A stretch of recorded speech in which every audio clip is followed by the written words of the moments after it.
Today we're going to read a book. It is called Lacewing, Bug Detective. So this is a mystery, just like the one we read the other day. Remember, we talked about the word confidence, believing in your ideas. And so we're going to see if this detective, Ace Lacewing, is also confident. Okay. And he works out of the city of Motham. It was a night like any other night in the city. Hot and sticky. Great weather if you're a bug. Everyone's a bug in Motham City. Some good, some bad. Bad bugs are my business. I was in my office eating some aphid lo mein when the phone buzzed. I answered it. Ace Lacewing, Bug Detective. It was Mayor Busby. Behind him, it sounded like a beehive of activity. Actually, it was a beehive. "What's the buzz?" I asked. "Ace," said the mayor. "I'm at the Hive Rise with Princess Pollen. Queenie Bee's been kidnapped. Get over here now." Queenie Bee kidnapped? Who would do a thing like that? Everyone loved Queenie and her sister Princess Pollen. The Hive Rise Honey Company made the best honey in town. Maybe someone thought it was too good. I was just about to fly out the door when I saw her standing there like a moth drawn to a flame. Actually, I was her flame, but she was no moth. She was the lovely rare butterfly, Xerxes Blue. Dr. Xerxes Blue. Not the kind of doctor who takes your tonsils out, the kind of doctor who studies bugs, dead bugs. "No time now," I said. "The mayor needs my help." But those eyes weren't taking no for an answer. "Oh, Acey," she said, "how about dinner at my place tonight? Just you and me. I'm making your favorite aphid a la mode." How could I resist? Aphids have been my favorite ever since I was a little larva. But I also liked honey, which reminded me, the aphids will have to stew, sweetheart, I said. Queenie bees in a honey of a jam. So here we see that the problem is that they have to find the queen bee, right? Downtown, the traffic was crawling. That's what traffic does in Motham. It really crawls. "Hey, Ace," it was Sergeant Zito, a mosquito and a cop. I've known him ever since we were pupa at the same school. "What do you know, Zito?" I asked. "You have a couple of witnesses, Ace, but none of them are talking except this little maggot." See, he's right there. "I saw the whole thing," cried the maggot. "I was crawling around, minding my own business, when all of a sudden I heard all this screaming. I thought maybe it was a damselfly in distress, but then I looked up and I saw him right outside the Hive Rise. A couple of hooded bugs running off with Queenie Bee." "Ace," Zito leaned over and whispered. "You believe this, maggot? How could he have seen anything? He doesn't have any eyes." I frowned. "Which way did they go?" "What do I look like, a tour guide?" squirmed the maggot. "I should have known better than to ask directions from a bug with no arms or legs." I told Zito to start rounding up suspects. I looked around and noticed a suspicious trail of honey leading away from the crime scene. I followed it. At the corner of Tomato and Vine, I stopped in my tracks. The honey trail led to the Beetle Zoo. Lacewings have lost their heads to beetles. But I was on a case, and there was a plate of hot aphids waiting for me at the end of it. The trail went through the broken gate, and so did I. The honey led past the giraffe weevils. It was Hive Rise honey, all right. Still warm. I heard noise, stood up, and froze. Uh-oh. Someone had let the tiger beetle out of his cage, and this guy didn't want to play. He wanted to eat. I did the only thing a bug detective worth his wings would do. I screamed and ran. Smack into a wall. I heard a familiar flutter of wings, and then the world went to sleep. So it sounds like he's in trouble. Wake up, Ace. My head spun like a whirligig in a whirlpool. I tried to stand up and found myself face to face with a stick, a walking stick. You don't look too good, Ace, Twig said. But if Xerxes hadn't saved your sorry thorax, you wouldn't have any looks at all. Acey, says Xerxes. That was a nasty hit you took. It could have been worse, I groaned. It could have been a windshield on the interstate. I was lying in a corner of the police station behind Sergeant Zito, Xerxes, and the maggot. A bunch of handcuffed roaches and other pests were waiting to be questioned. Everyone had an alibi. The roaches said, of course, they ran from the scene of the crime. It was their nature to scatter when the lights go on. Why do you think we wear sunglasses? They asked. Before we could question the cicada, he molted and flew out the window. Twig couldn't have run anywhere. He was a walking stick. We brought in Smooch, the assassin bug. No one wanted to get near his kisser because he would sting them. We decided to call it a night.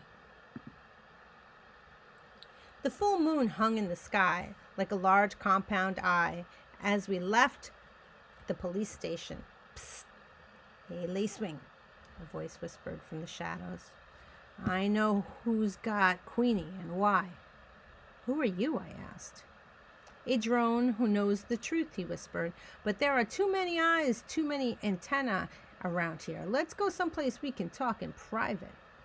We never got the chance. It happened quick as a cricket, a drive-by gassing. Hit the dirt, I shouted, but it was too late for the bees. I couldn't make it out the driver, but the other one was no doubt a bombardier beetle. I could tell by the smell. I wondered if he had a license to pass gas. I checked the bee. He wasn't moving, but he was trying to say something. I lowered my ear to his mouth. Drone, honey, works, he moaned, and then no more. All the drone, I muttered to myself.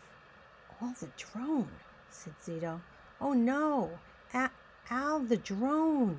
Please don't let it be Al the drone. Anybody but Al the drone, Ace.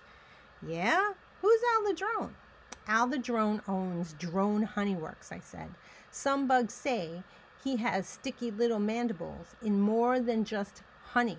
I think we should pay Mr. Drone a visit. Xerxes worked on the bee as Zito and I took off across town.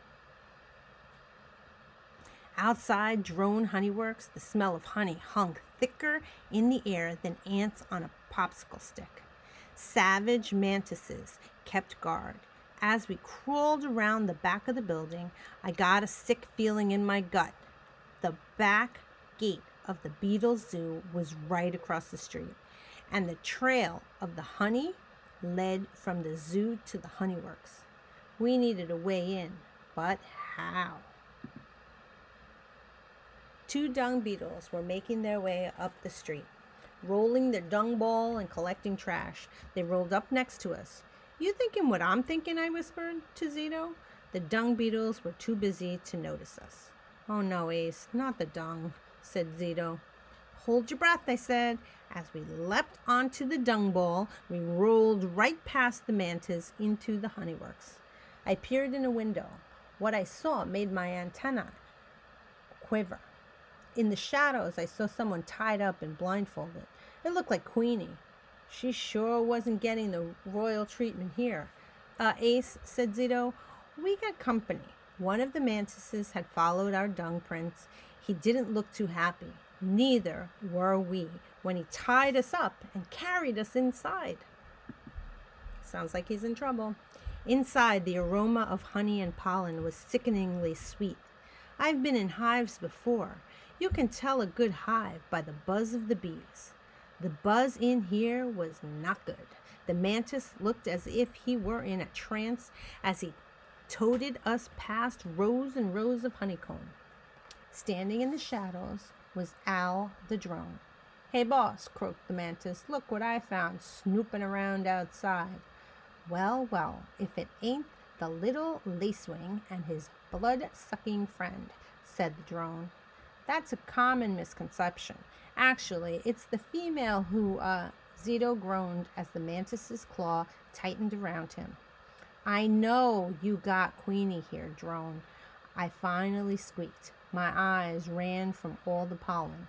"You'll never get away with this." "Funny," said the drone. "That's the same thing Queenie said to me, and look where she is now." He pointed behind him. I couldn't believe my eyes. Queenie was stuffed into a honeycomb, alive but not for long. If Queenie was holding her breath in the honeycomb, then who was tied up in the next room? All this and the stench of honey made my head spin. I tried to put the facts together, but they wouldn't fit. Who was the mystery bug in the shadows? And why did the drone smell of pollen? Pollen, that was it. The clues clicked together in my head like a skipjack beetle. So it sounds like he's had confidence in his idea now. "Any last words, Lacewing?" the drone muttered. "Yeah, since when do drones gather pollen?" The whole place went quiet.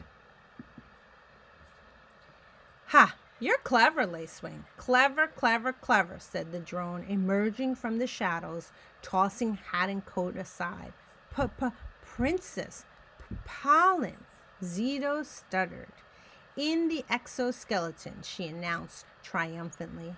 "But why?" I asked. "Because I'm sick of just being princess. I want to be queen." She stomped mad as a hornet.